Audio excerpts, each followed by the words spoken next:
So, maraming nagtatanong guys kung si Virgo daw ba nakikipagbalikan sa mga ex nila.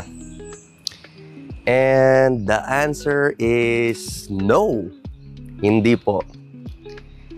Ganito kasi yun guys Bago pa mangyari yung breakup, si Virgo, gagawin yan lahat para maayos yung problema.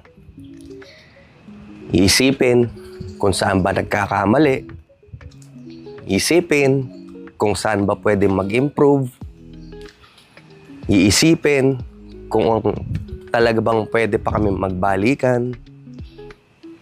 Kung meron pa kaming mga pwedeng ayusin sa aming relationship for it to work. So, lahat ng stages na yan, napagdaanan na ni Virgo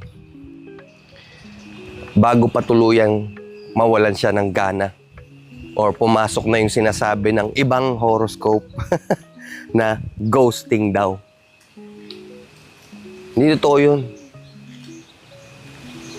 Kami, ginagawa lang namin yun pag yung tao talagang hindi na kami pinahalagahan or if the relationship is not worth fixing anymore dahil yung mismong taong gusto namin makasama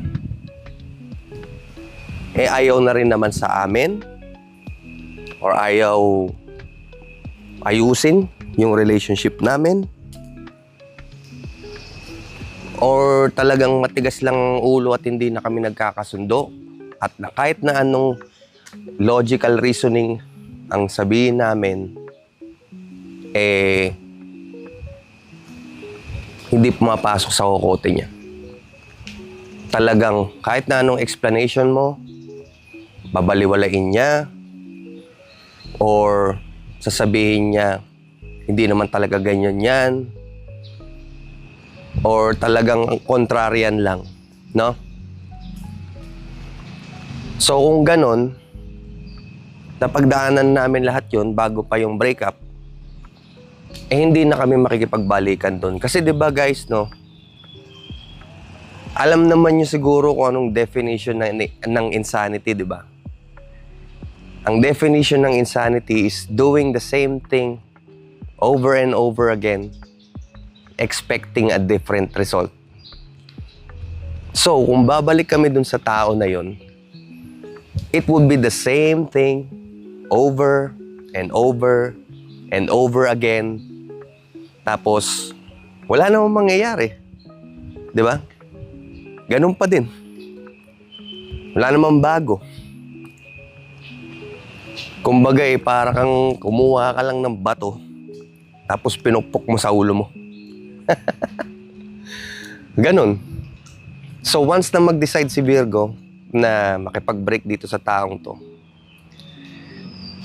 it's a final decision. Ayaw na talaga namin. Hindi yung... Kasi yung ibang tao nakikipag-break lang tapos nakikipagbalikan yung break bate na yan. Hindi uso sa amin yan. Pag nakipag-break kami, ayaw na namin. Wala na. Ayun. So anyway guys, sana may natutunan kayo sa video na to. Kung meron pa kayong mga gustong malaman about kay Virgo, just comment down below. Or kung meron kayong mga problema about sa Virgo partners nyo, I'll try to respond. Or kung interesting enough yun, I'll try to make a video. Make sure to follow my account and see you guys in the next video. Bye!